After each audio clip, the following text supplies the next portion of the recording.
Hi there, Dr. Rajiv Iyer here, bringing you more secrets on how you can be successful as an international medical graduate doctor. I welcome you all to this live session. Now, first of all, a huge thank you. We as the IMG community have grown up to a massive 10,000 subscribers on YouTube, and this is all because of your support. Now, in return for this, the whole purpose of doing this is for you all. So I know many of you wanted to take coaching sessions with us. Some of you couldn't find the time to get an appointment because we've been so busy taking appointments. So in this, we're going to offer you a giveaway where my daughter, who's going to come and explain, is going to pick two winners sometime during this live session. So that way we can offer two free coaching sessions for you all. So you know what next steps to take. You become successful with your journey as an IMG. I also have, you want to come and tell about the giveaway part before I make the announcement? So, it's going to be kind of different this time. And instead of picking the winners at the end, we're going to be picking them in the middle. And since we're going to be picking two winners, we're picking one winner in the middle and one winner kind of towards the end.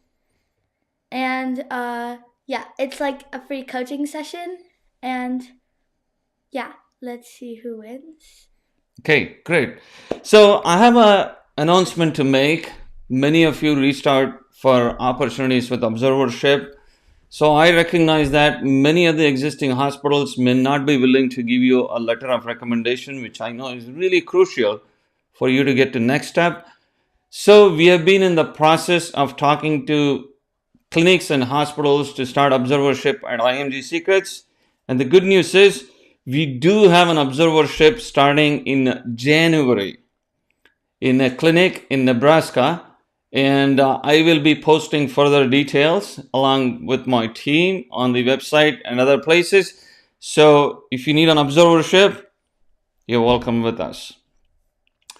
And I already see some posts, so let's start taking questions. So Dr. Nas says, your channel has been extremely helpful. Thank you so much for watching the videos, supporting us.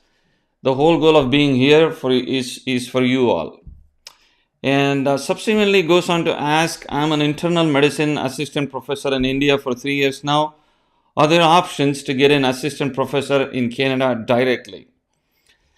Well, I don't know your full background, which is what it makes it difficult to say. But what I can say is, if your training is exclusively from India, then it's unlikely you can move in directly as an assistant professor in Canada. But you can take an intermediary step, which is fellowship, and then subsequently explore your options of being an assistant professor in Canada. So the whole purpose of this is you're going to bypass your residency training so you don't have to repeat this all over again. Is that making sense? All right. So Dr. Williams says, thank you for all you do. Thank you. And it's such a pleasure doing all this. Dr. Javed asks, how are you doing? I'm doing great. Thank you. You see me here doing this live. I really wanted to get more info on Tennessee pathway. I'll be happy to guide you with whatever I know, and you can post those questions. So Dr. Ahmed says, thank you, Dr. Iyer. When will the 2024 changes take effect officially? Well, officially, it's supposed to kick in January 1st of 2024. And as I mentioned in the video, this would be introduced as a staged process by the ECFMG, which means as of January 1, 2024, they won't say, we will start WFME, we will forget all the older process. No, that's not what they told me when I talked to them. They said they will introduce this as a staged process, which means you're WFME accredited, use it. If you're not WFME accredited, use the older process. Of course, things might change, and stay updated with the ECFMG official website to know what is going on. And we try to update those too. as soon as we hear anything that is different. All right, we do have a question from Dr. Gudala who says, I'm a practicing cardiac surgeon. Where can I find information on fellowships in cardiac surgery, both pediatric and adult cardiac surgery, heart and lung transplantation? So, most of the universities in Canada would offer a cardiac surgery fellowship. So, the place you would find the information is on the university websites. So, I say there are totally 17 universities in Canada. 3 of them in the province of Quebec are focused mainly on French speaking IMGs or French speaking graduates. So, if you're not good at French, then you can not consider those 3 universities, but think of the other 14. Look into their websites, and they would give you more information about the fellowships. Of course, if you need our help, you can always go to our website, www.imgsecrets.com, and book an appointment with either me or one of our experts who will guide you with the next steps. All right. Yeah, well, you're saying in the USA, the concept is exactly the same. USA has a lot more universities. So you go to individual university websites to find the information about each fellowships they offer. And this information is not only specific to cardiac surgery, but it's true across the board, irrespective of what your specialty is. You could be anesthesia, radiology, internal medicine, pediatrics, doesn't matter. Conceptually, it's the same. Dr. Javed says, please tell me more about practice ready assessment pathway in nephrology. I think we have talked about the practice ready assessment previously. So essentially, you apply to the Royal College pathway saying that you want to go through practice ready assessment. So one thing I want to caution is, if you ask Royal College, are you eligible? They're going to say, sure, you can apply. So this means you do apply. The fees is approximately $7,000 to $8,000, and you might be successful, you might not be successful. Irrespective of the decision, you would lose the money. So I would say take very careful steps before you take practice ready assessment. And remember, even if you get successful with practice ready assessment, you still have to find a position that will support your 2 years of training in Canada under the practice ready assessment. And one of the IMGs just reached out to us from orthopedic surgery who got successful with the practice ready assessment, but is really struggling to find those 2 years of training. So there are many steps here. So I encourage you to take careful steps. Of course, you need our help, you can come to us. Dr. Divedi says, thank you for your mentorship. It's my pleasure. Any updates about your discussion with the program director with respect to practice ready assessment? Okay, great question. So in terms of practice ready assessment, I haven't had any updates, but here's the good news. I was able to talk to a program director from University of Toronto just last week. And we had a great conversation.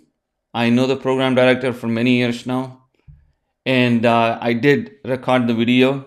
So it's currently getting edited, and I have told my editor this is a priority video that needs to get out very soon.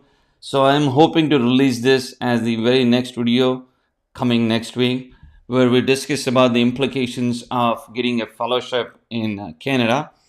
He's an anesthesia program director, but the concepts are uniformly applicable to all specialties. All right, Dr. Nas says thank you, and thank you, it's my pleasure. Hello, Dr. Jamal. Dr. Javed says is USMLE essential for Tennessee pathway? In my opinion, it is. There might be, I don't want to confuse you. I'll leave it at that. In my opinion, it is. You do need USMLE. Dr. Williams says, regarding the house physician position in Florida, is the employer able to submit a perm labor certification to support my work visa application? It's a great question.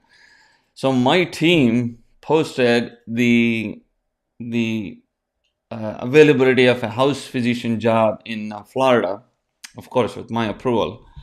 And we've been getting a flood of questions about the house physician jobs. So this job is equivalent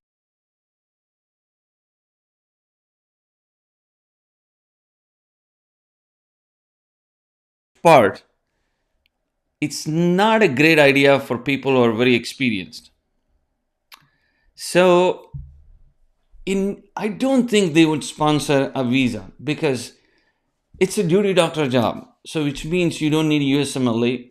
You're working as an assistant to one of the physicians, and this is the intention of this is to get US clinical experience so you can apply for a residency.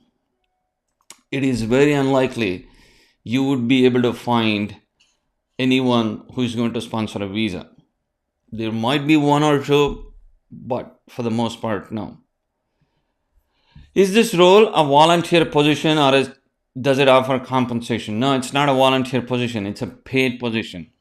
There is a pay associated with that, and if one of you gets selected as a house physician, then you will get a license from the Florida State Medical Board as a house physician, which will help you function as a house physician. Now, if you're applying for residency, this is a fantastic line on your CV because now you can say you have US clinical experience. It is true for Canada too, because Canada also considers US experience and vice versa. US does consider Canada experience. So this will help you get that US clinical experience that you can put on your CV. So Dr. Ahmed says, does it mean if one doesn't get notarized before January, he or she will be subjected to the new changes because most of us are having difficulty in notary camp?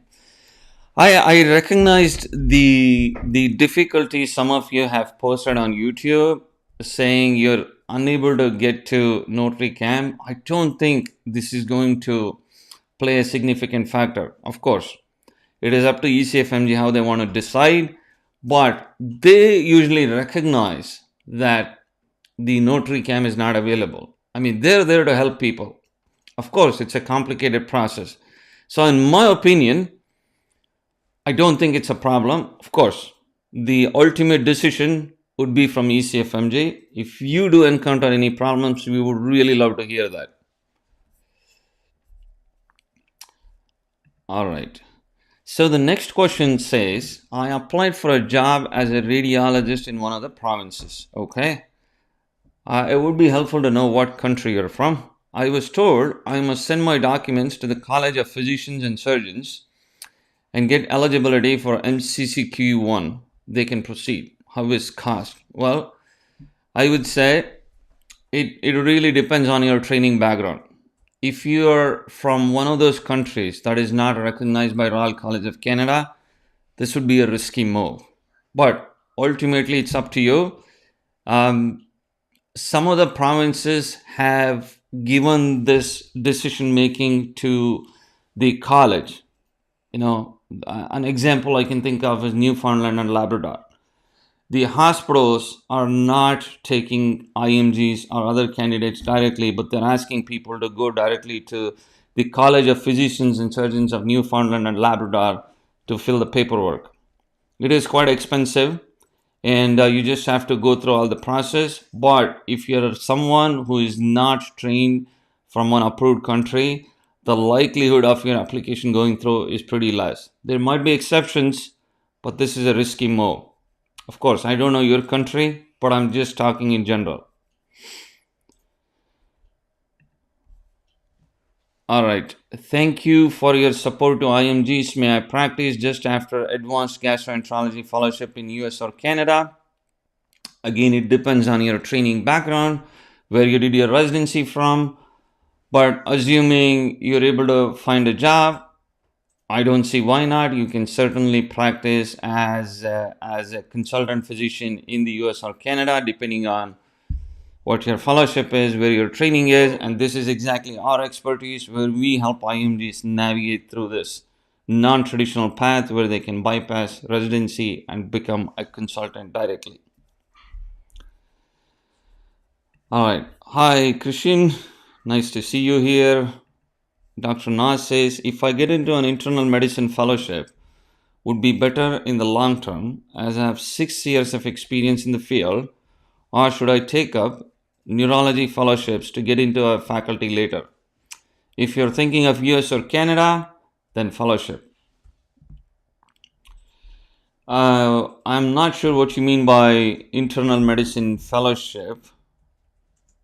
If you're thinking of internal medicine fellowship versus nephrology, I need a little more context to this so I can get you the correct answer. But in general, fellowship is the way to go. Dr. Jagdisha asks, any update about your talk with program director that you mentioned in your previous video? I just mentioned this a couple minutes ago. Yes, I did have a nice conversation with the program director. The video is getting edited right now, and we hope to release this probably next week. Dr. Javed asks, how much is the salary of a clinical fellow in the USA? It depends on the specialty. For the most part, people get paid decently. It's approximately, again, it depends on the specialty where you work. You can expect somewhere about $70,000 to $100,000, a little more than that, depending on many different factors. Christian says, do I need ECFMG certification to apply for fellowship in the USA? There are 2 types of fellowship. Clinical fellowship, yes, you do need USMLE research fellowship. You do not need USMLE. I assume you're referring to clinical fellowship, which in case, yes, you do need USMLE for this. I mean, there might be exceptions. There are people who have come in without USMLE, but I don't recommend that path for the most part because your life is going to be much easier if you do USMLE. All right, Dr. Farah Azuzi says, hello, thank you for your advices. It's my pleasure. I am an assistant professor, clinical microbiology in Tunisia. I am planning to study for the MCCQ1 Part 1 to apply to restrictive permit in Quebec province. Well, thank you for sharing your journey and good luck with that. Dr. Joey says, doing fellowship in Canada, will they provide fellowship certificate so that I can use it in India? Well, if you do a fellowship, you do get a certificate saying you did a fellowship. When you say if you can use it in India, I mean, it depends on what purpose. I'll give you an example. Let's say you are a general surgeon, okay? And then you end up doing a fellowship in laparoscopic surgery in Canada. Let's say it's a 1-year fellowship and then you go back to India, and I don't see why not you cannot work mostly focused on laparoscopic surgery. So yes, if that's what you mean, yes, it is possible. Dr. Williams asks, the house physician role, I want to apply for residency in September 2024. So I would love this role, but I only have a B1 visa. So I guess I would not be eligible. It's not about mostly the eligibility. Okay, so every IMG is eligible. It's about, can you find something that actually can sponsor a visa? Because you need a visa, right? So that's where the catch is. So most of these places are small clinics. They're looking for someone who can assist them in their daily routine. And it could be a bigger place too, don't get me wrong. But it's about finding that place that can offer a visa. And when I look at the job description, I don't see an incentive for them to spend so much of time, effort, money, pay the lawyers, and bring someone from outside just to bring an IMG to sponsor a visa. So in your case, you're actually better off if you're on a B1 visa. You could explore observerships. You should continue your clinical work. You can look for some research opportunities if you can find. If you have already finished residency, then you can look for clinical fellowships that will in turn can then get you into residency. So there are various options you can explore. Dr. Javed says, I wanted to specifically ask about salary of clinical fellow in nephrology. Well, again, it really depends on where you're working and how much money the department is making. See, the salary is not standardized. I mean, if I ask you in your home country, what is the salary of a nephrologist? How hard would that be for you to explain that to me, right? Because every nephrologist, being a trainee or a consultant, will be getting paid differently. So approximately, I can say it might be in the range of $70,000-$80,000 or so. You might be seeing something more than that depending on the place. Sometimes it could be a little less, but that's kind of the average you're looking at, and that's true for most fellowships. And also, if I'm talking of local graduates, meaning graduates who are US graduates and Canadian graduates, if they're doing a fellowship, as they move up the fellowship years, and once they get into the last year of fellowship, they get privileges to function as a consultant, which is called an attending physician, with limited scope, in which case the pay can be even higher. So if you belong to a category where you can get independent privileges to do such things, then you can generate more billing. So that actually can increase your pay.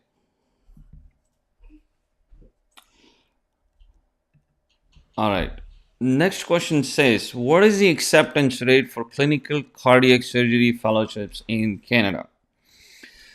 Well, I need to know a lot of background about you to give an answer specific to your situation. But if you're an IMJ trained from a country not accredited by Royal College of Canada, it's pretty much zero.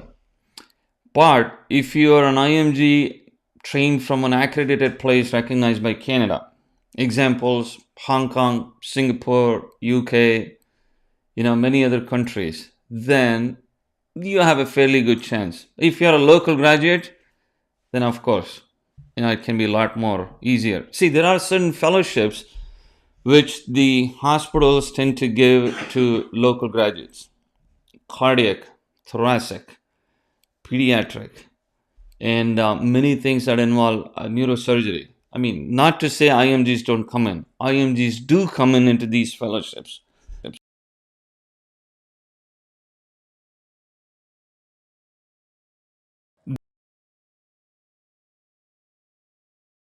And when someone is dealing with a complex case, the programs think if it's a local graduate, because you're now dealing with sicker patients. So imagine you're doing a cardiac transplant, double lung transplants. Now, the program assumes it's much easier to take care of patients when you have locally trained graduates who are familiar with the system. I hope I answered your question. All right. Christian says, thanks, doctor. Sure, it's my pleasure. I have my USMLE Step 2 CK in January. Is that enough for the application for the fellowship, or do I need to take Step 1? You need to be ECFMG certified. So, which means you have to finish Step 2 CK, Step 1, and OET, and get an ECFMG certificate before they can take you for a fellowship.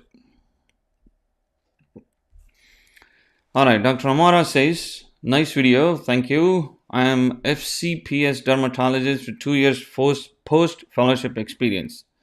What would I have to do to practice as a consultant in Ontario or Nova Scotia? Would I have to repeat residency? So, dermatology is highly competitive because there are very limited spots available for dermatology residency and fellowships. Now, your options should be either exploring fellowships or most likely have to redo your residency in dermatology.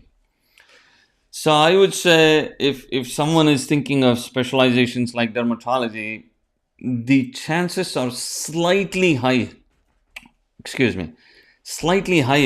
in US than Canada, mainly because the number of programs is more.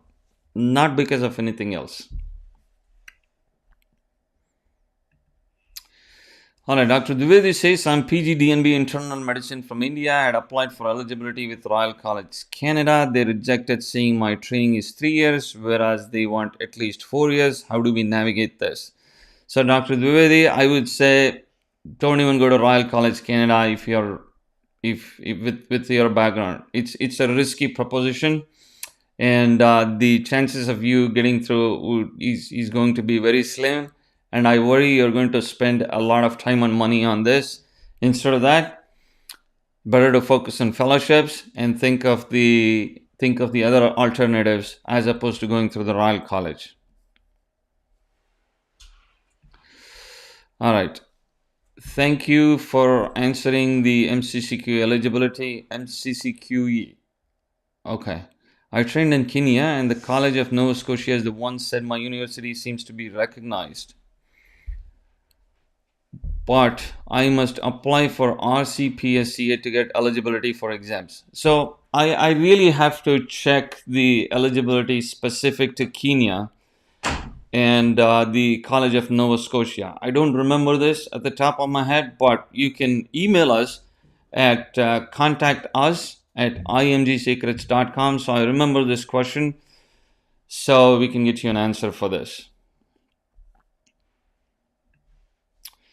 Is practice ready assessment for dermatologists too? So the practice ready assessment has nothing to do with any specialty. It's pretty much available for most specialties. Of course, there is a separate pathway for practice ready assessment in family medicine, but if there is a right candidate, then all the pathways can be applicable to any IMG.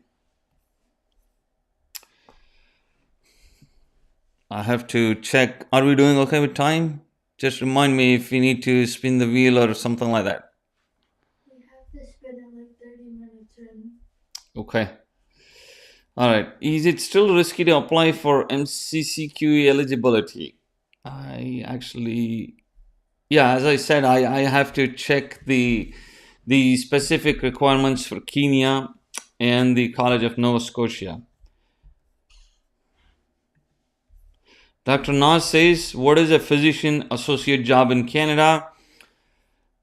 Well, these are jobs that actually are considered skill jobs, but mostly function as a way to get you some clinical hands-on experience and get a little bit of pay. So as you navigate through your journey, so you can, think of building up your CV and then apply for programs so you can be eligible for residency or be competitive for residency.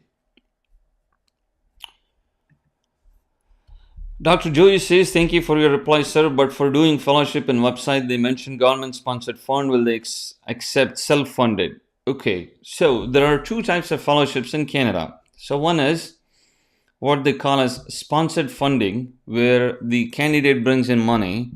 The second is where the candidate gets paid. Now, these sponsored funding is offered by many countries, mostly in the Middle East, Singapore, and few others. The funding has to come directly from a government or from the hospital or from a university, and you cannot bring your own money to say you're a self-funded candidate. Is EDAIC recognized in Canada, sir? I really would appreciate if you can expand that for me, because I don't want to misinterpret that as something else. All right, Dr. Jagdisha says, how to apply for research fellowships in US or Canada? Well, so first of all, you should know what your background is, what your specialization is. Ideally, you want to go to individual universities, look for someone doing research. When I mean research, who is heavily funded and has a lot of publications and things like that. So once you find someone like this, then you would apply directly to them to seek for a research fellowship position, and what they're looking for is someone who does have experience in research. So, for example, if you come with a CV with absolutely no research experience, they might be a little hesitant to take you. But it also depends on how much funding the hospital has, plus what kind of candidate you are. So, essentially, you go to individual websites, look for individual programs, individual people, and then apply to them for a research fellowship. So, if you get in a research fellowship, there are a lot of benefits. So, one is it's a paid fellowship. They do sponsor visas. I know this because when I get my research fellows, I did sponsor a visa for that person. And this can get you some publications, build your CV, and once you apply to, let's say, residency or so, then your CV would be in a good position to be more competitive. Let me know whenever we need to do that. Right now. Oh, right now? Yeah. Come on. All right. Hi, Dr. Pardo. My daughter has an announcement. What is it? So we're gonna be doing the giveaway different this time because usually whenever we spin the wheel and I jot down the names, out of the 60 people on the wheel, there's usually only like 10 people present, and that's not really fair. So this time, if you guys want to be on the wheel, you have to put your names in the chat right now, and then I'll jot them down while my dad is answering a couple more questions, so that way when we spin, everyone will be there. Okay. So if you want to be on the wheel, you have to put your name right now. All right. Start putting down your names, and she's going to enter your names, and we do a wheel spin, and the winner will get a free coaching session from us. And then we'll do it again later. All right. So Dr. Nas says, for a Canadian clinical fellowship, is it better to do in general internal medicine, in which I have experience, or in neurology, not much experience, which in the long run helps become assistant professor? All right. So the more specialized you are, I think the better it is. So I would say focus on something that's really specialized. And neurology is something where IMGs have a fairly better chance of getting in. So I would pick neurology. All right. So we are getting some names. So you have Santosh Dwivedi, Adel, Simab, Javed. Are you getting them? So we have Gyan Pardal, we have Jan Borchen, we have Reena Jagadisha. You can say Reena, I think that should be enough. And then we have Nazir, and we have Lampi, Ali MPI, we have Gurinder.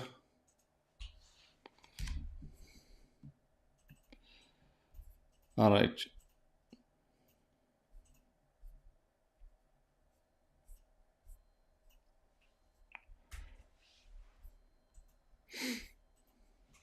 All right, so she's jotting down the names, and so she can come over whenever the names are in. All right, so for those of you who join right now, I did say that we do offer one-on-one coaching and guidance, and you can speak to either me or with one of our specialists, and where applicable and where we have approval, we also make connections, so that way, so your path to success becomes much easier, and you save time and money in the long run, if that making sense. And the other thing I also want to say that we have started an observership. Okay, starting in January, we do have the approval of one of the hospitals to start observerships through IMG Secrets. And because we recognize that many observerships do not give a letter of recommendation, although we don't promise we would give a letter of recommendation, but the likelihood of getting a letter of recommendation is going to be significantly high. Of course, if you're a good candidate, you'll get it, because this would come not from me, but from one of the experts who actually you would be spending time with, as an observer, and they would write the letter of recommendation, and these would be board certified physicians, and their letter would have a lot higher value as well. All right, what do you think? Are we ready? Maybe we should read a bit often. No, I think we're good. Okay. Did you get Sarah Jamal or Jamal? Okay, good.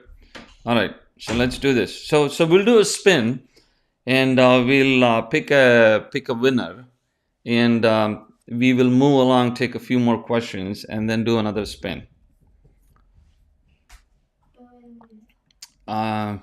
One of the challenging things has been to share my screen so you can see what's going on.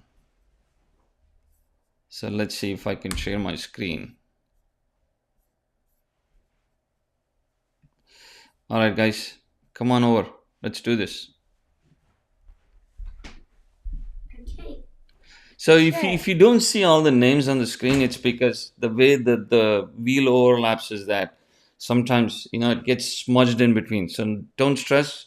She's pretty good at taking all the names, so she has taken all the names.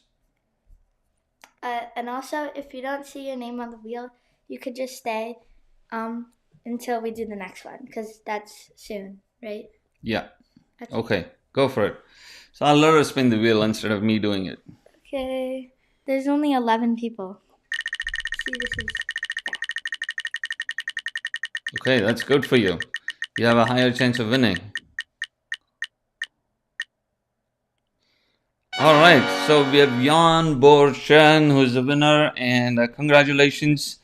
So you can reach out to us at contact us at imgsecrets.com. So our team is going to get you information on how to go about booking an appointment with.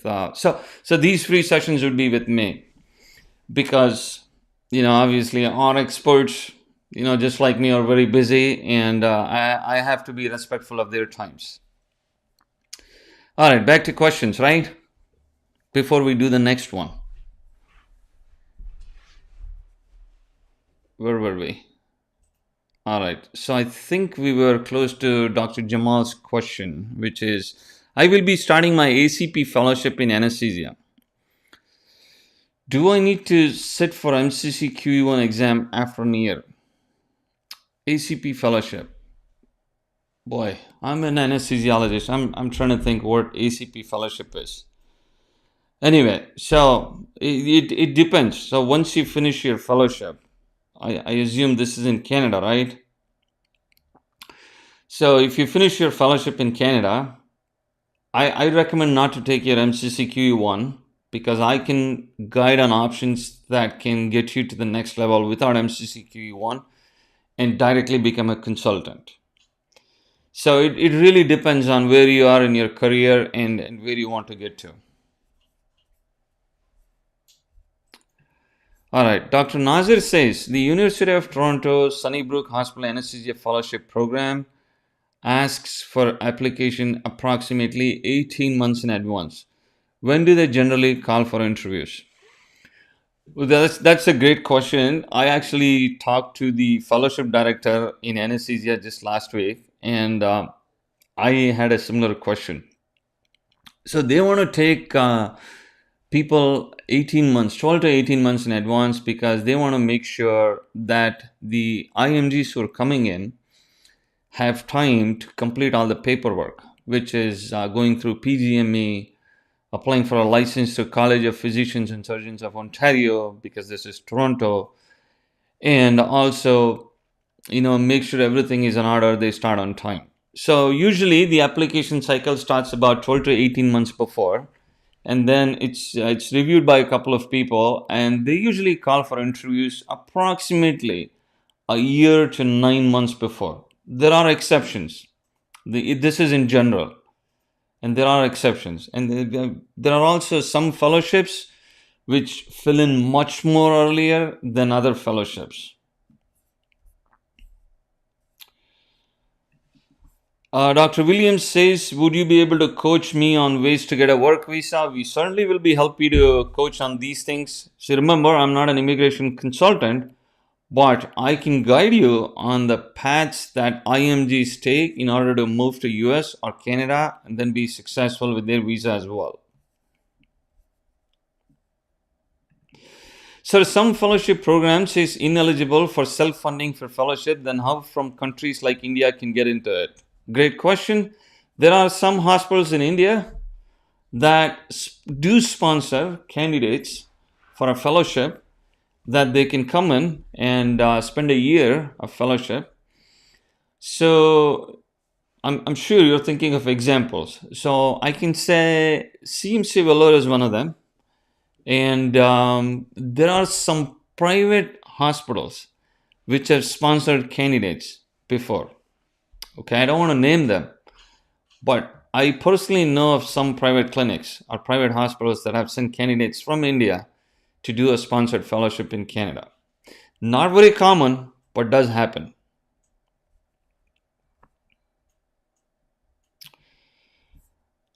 Congratulations. Well, it's probably for the winner, and congratulations to Dr. Chern says thank you, and it's my pleasure. I look forward to talking to you, and I think these are the names. Well, for the next winner, we're gonna ask again to fill in the names because we want to make sure those people who are in the call at that time, when I say it, are eligible to win. Because in the past, we try to include everyone and some people drop off. So we figured it's not fair for those who have been sitting in the video call, listening to me speak, and miss out on the opportunity. So I will ask again, is that right? To put the names in. All right. Dr. Krishna asks, I am Dr. Krishnan, an IMG graduate from Mauritius. I want to do my residency training in emergency medicine in USA through research fellowship pathway. How should I go about it? Well, I think the question is a bit complicated. Now, when you need to do residency, you don't have to necessarily come through the research fellowship pathway unless you want to actually do research. So in your case, of course, without knowing much of your other background, what I can say is you should plan to apply directly for a residency as you're continuing your clinical work in Mauritius, or might make a decision to move to the USA uh, based on different reasons, and then ultimately your plan should be to apply directly to NRMP match. All right, I have a few names, but let me see a few questions. Oh, okay. Dr. Jamal says advanced clinical practice. So remind me again, Dr. Jamal, where is this advanced clinical practice fellowship in anesthesia? Because there are 6 hospitals in Toronto that offers 25 different fellowships. It's sometimes hard for me, being an anesthesiologist myself, to remember the names of all the fellowships. But remind me, which hospital is this in? Dr. Moiden says, is there alternate pathway in pediatrics? Yes, there is. Most specialties have alternate entry path program. The way you get in, the way you move through the pathway to be board certified might be structured slightly different. But conceptually, every specialty, well, not every specialty, but almost every specialty has it. And that is our expertise.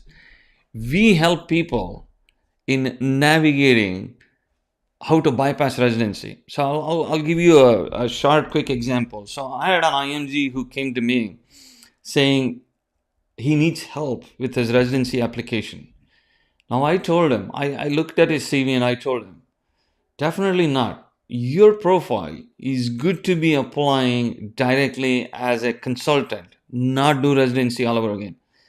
Initially, he was a bit hesitant, but then we helped him through. He is in the final stages of getting his job, so which we are really excited about.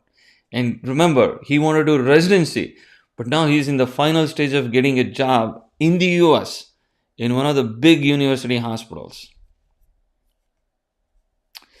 So if you need our help, you can always go to imgsecrets.com and book an appointment, and we will guide you individually.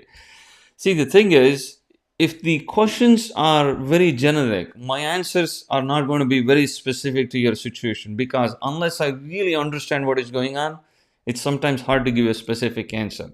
And that's why we do that one-on-one coaching. All right, back to questions.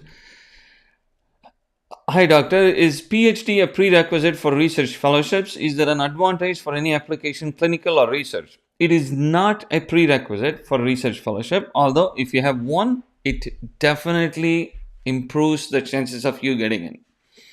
Is there an advantage for any application, clinical research? Definitely yes. There are very few folks who are really have a PhD, and the program always looks at it very positively, especially if you're applying for an academic program. If you're applying to a non-academic program, makes no difference. And this could be for a residency, fellowship, consultant, could be anything. So if the focus is academics, then yes, makes a difference. Dr. Krishnan says, thank you for your response, but I was told that US-based clinical experience is advisable to get in the match better and have a gap year of 2 years. Yes, you're right. US experience is always preferable to get in the match because that increases the strength of your application, although it's not a must. So something that can work against you is a gap of 2 years, and depends on when the gap is. Was the gap 3 years before, or was the gap right now? So that can make a difference. And also, what makes a difference is how you spin your application, how you structure your CV, how you write your personal statement when you apply for positions. Now, those all can make a huge difference. But in general, yes, if you have a US clinical experience, you're in a lot better position. But remember, how many IMGs can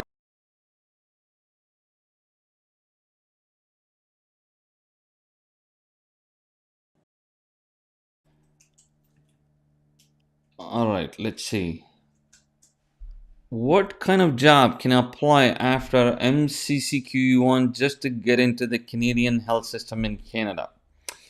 Not much. The only options I can think of is something with research. So you find a research job, or you try to find a position in a clinic, in a private clinic where you can help physicians.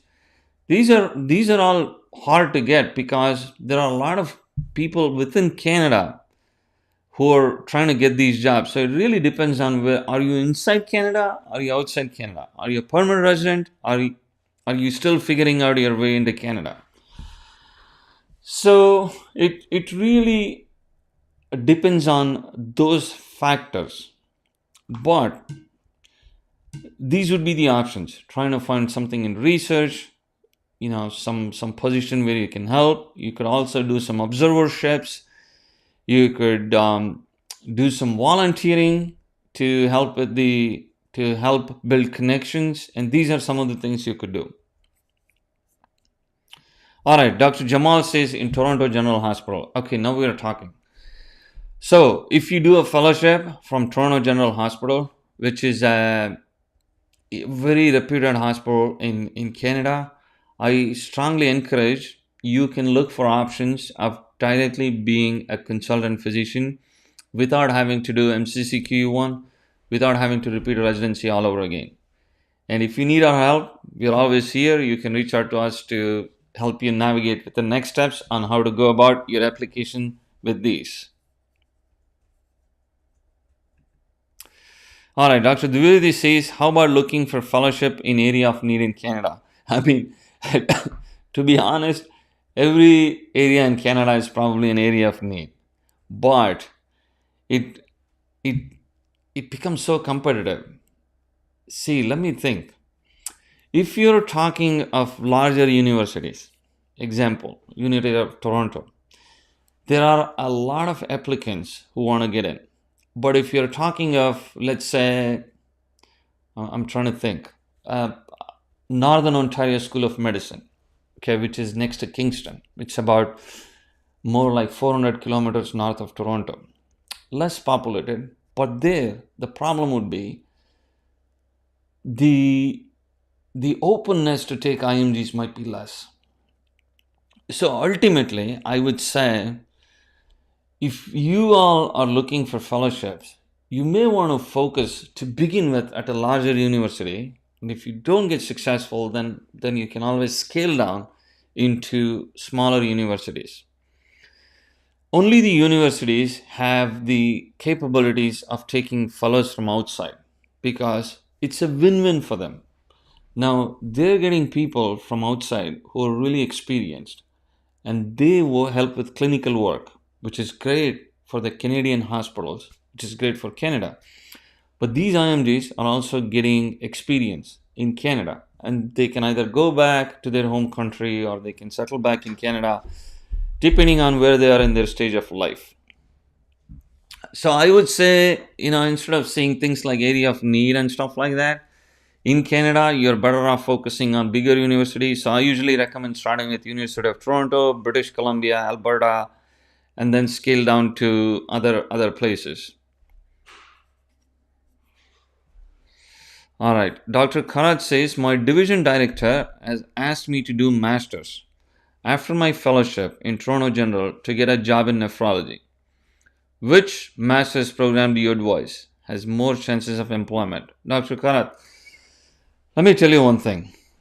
Are you sure they are going to get you a job after your master's? Do you have this in writing? This is what is more important than the actual fact of doing masters, because I can give you a few examples where fellows have waited to get a job and unfortunately has taken a really long time, or sometimes have not been able to get a job. So this is something you may want to be more careful about than actually focusing on masters. In terms of masters, it really depends on your long-term plan. If you're focused on research, then you do things like public health, clinical translational science research. And if you're focused on the administrative side, you can do business administration and things like that. I hope that answers your question. Now you're in a really good situation, but you don't want to be missing out on opportunities thinking that everything can fall in place. You have to be really proactive in this situation. And if you need our help, certainly reach out to us. So Dr. Smiley says, is there an advantage of DM or DNB in anesthesia as an IMG while applying for a fellowship program, sir? If you have a DM, that definitely is going to help you in getting a fellowship, both in Canada and the USA, because then you have demonstrated that you have really committed to that subspecialty. Could be pediatric anesthesia, cardiac, neuro, whatever it might be. So DM definitely helps. Is there an advantage of super? You may want to rephrase that question. All right. Dr. Jyoti says, is EDAIC and FCAI recognized in Ontario?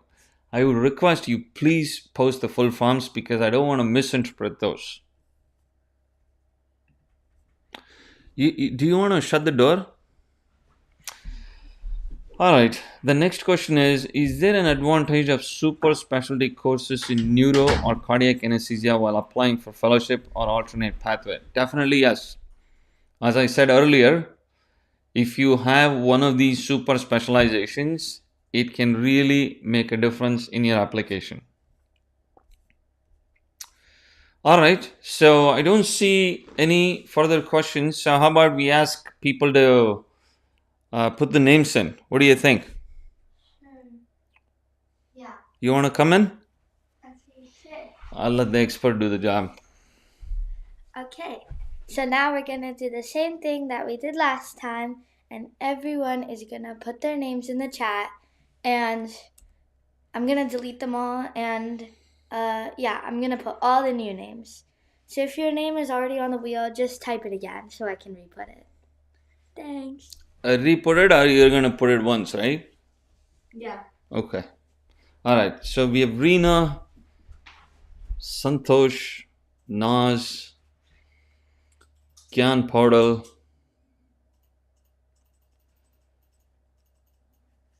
And we have Arushi. She's taking the names.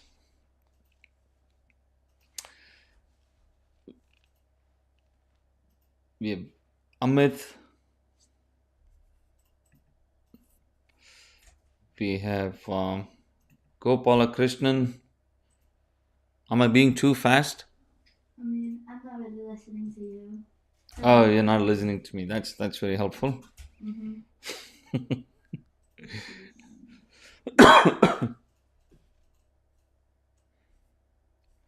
All right. So as the names are coming in, let's see if I can take another question. Is there a provincial pathway for IMDs with MEd psychiatry? So, from by MEd, do you mean you have done an MEd in Singapore? If that's what you mean, you actually have a much better pathway than the provincial pathway, which can be potentially a Royal College pathway. Dr. Karath asks, is there any master's program involving AI and medicine? Also, to be a clinical researcher, what master's do you suggest? How difficult is it to do translation? Well, I haven't specifically looked into masters in AI and medicine, but I can say the masters in bioinformatics, which involves a bit of AI, machine learning, has been there for many years. Because I have colleagues who have done specialization in bioinformatics, and specifically AI, I have to look into that. To be a clinical researcher, what masters do you suggest? It's either going to be Masters of Public Health or Masters of Clinical and Translational Science Research. This might go by various names depending on the universities. But these would be the masters focused on research. How difficult is it to do translation? You mean a translation research where you can bring in your findings into implementing into clinical practice? So the your question might mean many different things, but in general, it is very difficult to bring whatever is studied in research studies into clinical practice. In fact, now I'm going to talk science here. There was a study from New England Journal of Medicine. I think it was in the year 2000 or so. It said it takes approximately 14 years for only 16% of the research to get translated into clinical practice. So that is the knowledge gap we have between what is happening in research and what is happening on the translation side. Now that's why the science like quality improvement science, implementation science have gotten so big in research that people are now able to use these science in order to implement what is published. Say, for example, let me give you a very simple example. Now, paracetamol or acetaminophen treats fever. This is published in a study. But nobody wants to use paracetamol or acetaminophen. I'm talking of something like, let's say, 100 years ago. Now, what do? You know it works, but nobody wants to use this. This is when you use quality improvement science and implementation science in order to make these changes. Now, I'm talking of things that I usually talk to local graduates when I give lectures and when I run workshops. Anyway, I figured I'll mention that. All right, are we getting the names in? I do see quite a few names. Well, I have to thank you all for staying here and asking questions and being so proactive. Is there any funding options available for the IMG Secrets one-on-one program? Well, we try to help with the best possible way for IMGs who have come from a really financially constrained situations, war situations. So we have helped them for free, and we do these giveaways where we do help them for free. I mean, we do give free coaching sessions. So we try to do our best in order to do this for as much as possible. But however, remember that the amount of time and the effort it takes is so humongous. And if at all we open this platform for free, then we worry we won't be able to give quality product or quality service because of the influx of so many people. We would rather focus on some specific IMGs and then really help them out who are really interested in taking our help so they become successful in their career. Of course, we want to help everyone, but given the constraints of time, we try our best to help as much as possible whoever comes to us. How can I IMG become a doctor in Florida without USMLE? I have no idea. It's not possible. Well, there are exceptions, but I don't recommend that you do anything without USMLE, especially if you're an IMG, if you're a fresh graduate, unless you have 30, 40 years of experience in your belt. I recommend staying away from not doing USMLE because your life is going to be much easier if you do USMLE. And I say this based on many, many, many people I have seen over the years and seeing the licensing process, seeing the job prospects, everything becomes a lot easier. What do you think? I can do it whenever you're ready. All right. Hi, Doc. FCI Fellowship of College of Anesthesiology in Ireland. EDS is European Diploma of Anesthesia and Intensive Care. So both of these is going to help you securing a fellowship, Dr. Jyoti. But if you have completed your full training in, let's say, Ireland, and if you have an equivalent of CCT from UK, then the transition is a lot easier. Even if you don't, you would still be in a competitive phase to apply for a fellowship. But ultimately, it depends on how you spin your application and how you convince the program and saying why you need the fellowship and what do you do after. It's all about making sure your application package looks really amazing. All right. Next, we have a question from Chimera who says, I completed psychiatry residency from Uganda. Okay. What are my options to get into medical practice in Canada? So, technically, most likely, you'll have to end up doing residency.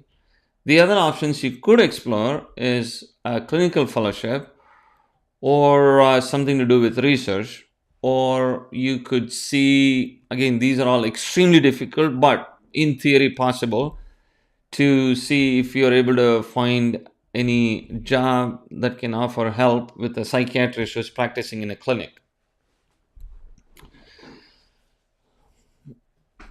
So Dr. Moidin asks, how difficult is it to do wet lab without prior experience? That's a great question. When I joined as a as a faculty or a consultant anesthesiologist in the US, so I began my journey at University of Cincinnati. I was given the option of doing wet lab research versus clinical research. So I personally am not a big fan of wet lab research myself. So I do not have any first-hand experience with wet lab research. All my research has been clinical and translational science research, quality improvement studies, and implementation science research. But I can say it shouldn't be, it depends on how comfortable you are dealing with animals and dealing with the type of research that happens. I don't per se see it to be difficult, but it comes to your comfort level as to how you would deal with these things. If you get a job in a wet lab, you'll get a lot of training and you would know what to expect. But I came from a perspective that I didn't want to handle animals. I didn't like experimenting with animals myself. And that's why I didn't take wet lab, because I didn't want to kill any animal, dissect any animal. Again, this is a personal thing. So it really depends on what one is comfortable with. Okay, all right, that was great. So, are you ready? Okay, let's pick our next winner. And again, I want to remind you, this is all thank you to saying all your support. And this is only because of you we've been able to do all this. And we hit a massive 10,000 subscribers. And I do want to give back to you all by doing this. Let me go to my screen. All right. Let me refresh my screen and I'll share my screen with you guys. Okay, is this the one? Yeah. All right. Is your brother coming or are you going to do this? Probably not. Okay, you can do this. I upped All the right, spin so times. we are going to spin the wheel and pick our second and last winner for today. Of course, you will get more opportunities. Plus, you can always go to imgsecrets.com to book an appointment to speak to us.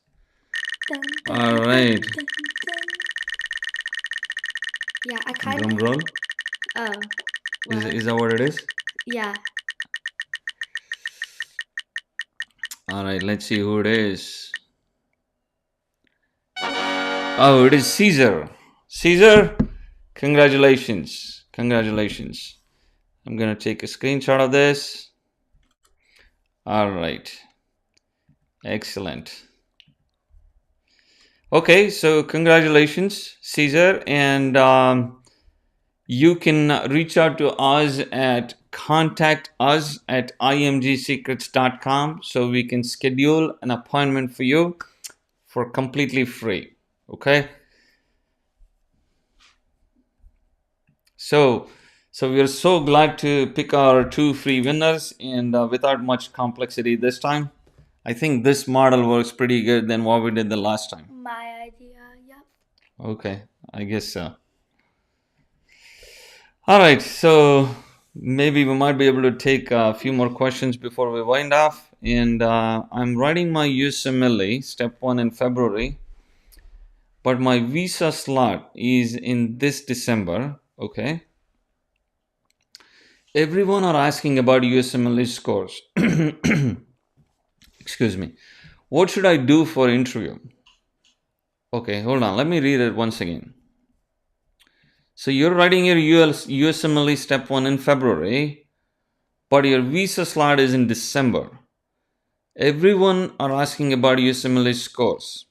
Who is everyone? And what should I do for interview? You mean what should you do for your visa interview? Is that what your question is?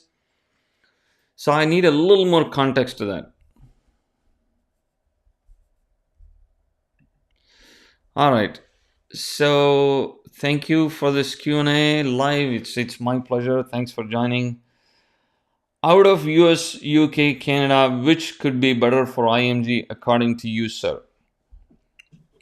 It's a great question. I mean, of course, it depends on personal preference. In my opinion, now UK is a great option to start the journey, but not a great option to continue your journey or get to things like retirement and things like that, because there are a lot of issues with UK healthcare. There is a pay issue, and many people I've seen actually try to get out of UK to their home countries. In fact, we help quite a few folks from UK who want to come to US and Canada, which is good for us because we tend to see a lot of personal stories with these IMGs who share everything about themselves with us, and it feels so special to talk to each of you. So then, between US and Canada, see, ultimately it depends on, in general, the infrastructure in terms of helping you get to next level in your career is going to be higher in the US. And of course, there are some subtle differences between US and Canada. Again, to keep it simple, I would say, in my opinion, US, Canada, and UK in this sequence. All right. Thank you, Caesar from Uganda. So congratulations. I'm really excited to speak to you soon, and I look forward to scheduling an appointment and my team is going to take care of that, and I'll speak to you soon. Okay, the other names for Caesar are Chimera, Julius Caesars. All right, good to know. All right, Dr. Krishnan says it would be a great opportunity if I could get a one-on-one, but currently I am in financial constraints to pay the fees. I'm eager in paying you back once I place my feet strong. I'm sorry if I'm redundant. No, we totally understand. Again, this is not a, if you decide to do it, it should be an informed decision. You should feel like, okay, I'm getting some value out of this. I really need help. I want to save time. I want to save my money in the long run. So I need to know what exact steps to take. So when I did my own journey as an IMG, I did not have this. So I had to talk to so many different people to get answers. So that's why we created this portal where you have one place to get all your information. And if we don't have any information, we always tell you we will get back to you. And we call the programs, we call the hospitals, we get more clarifications about that. We email them many times, not many times, sometimes as it's needed. So we offer a lot of help. Sure, of course, it has to be an informed decision. All right, Dr. Gilani asks, what path can I choose after MBBS in US without USMLE? Well, so there are a few things you could do. One is a research position. The second is work as an assistant in someone's clinic. And the third is a house physician job in Florida. So these are some of the things. There are IMGs who have worked as medical scribes. There are someone who has worked as an assistant to a physician. So these are some of the roles people take without USMLE.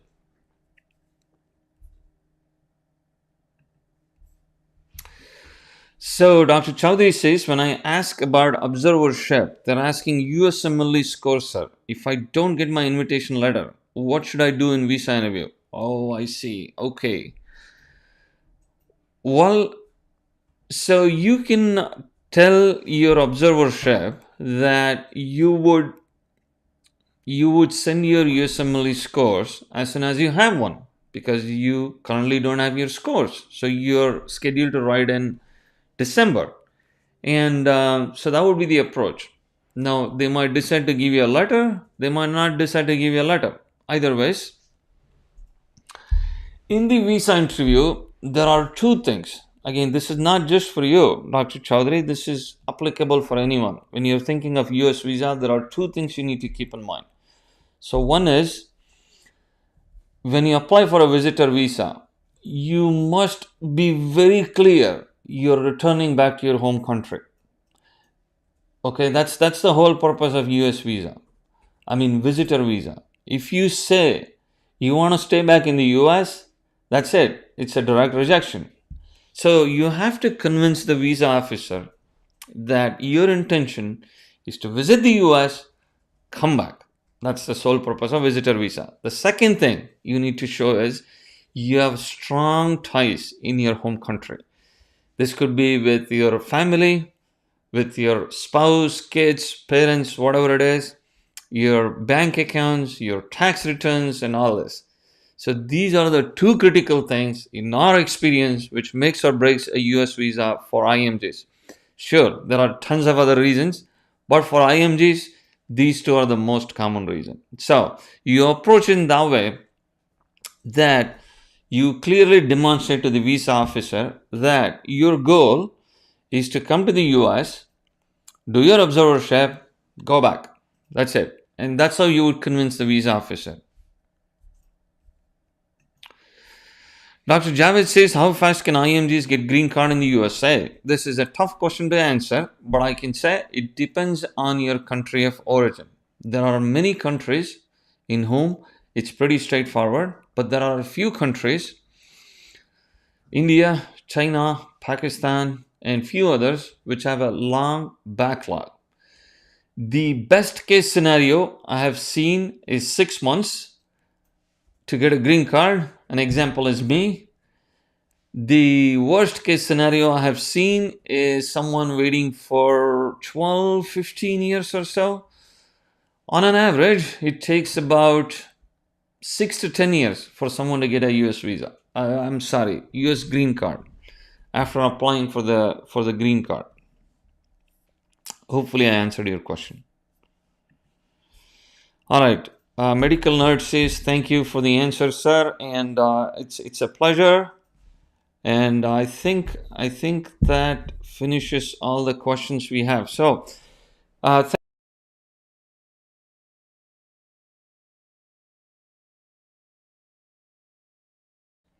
asking questions and even booking video appointments to speak to us to get help. And I do request you continue that support. And if you have any questions, don't hesitate to reach out to us. We try to get back to you as soon as possible. And as I said, so keep an eye out for the observership we're going to offer.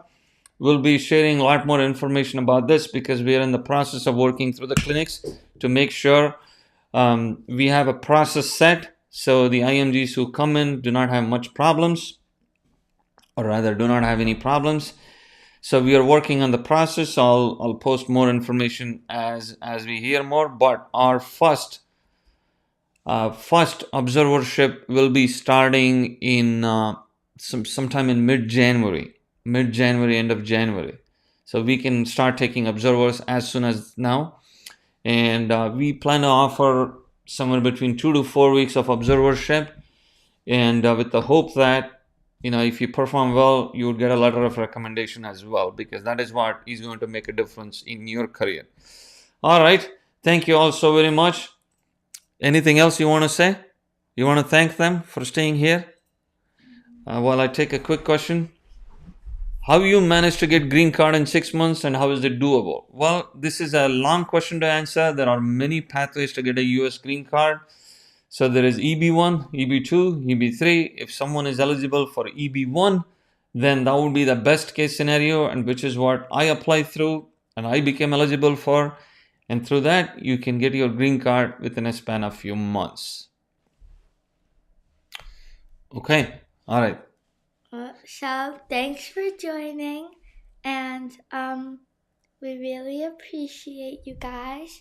And yeah, thank you. And if you didn't win this time, that's okay, because we do giveaways every single month. So every single one of you guys will have a chance to win at some point. Yeah, that's true. And of course, I mean, you don't want to wait to win, but if you need to speak to us, you can always book an appointment at www.imgsecrets.com, and we'll be more than happy to help you out.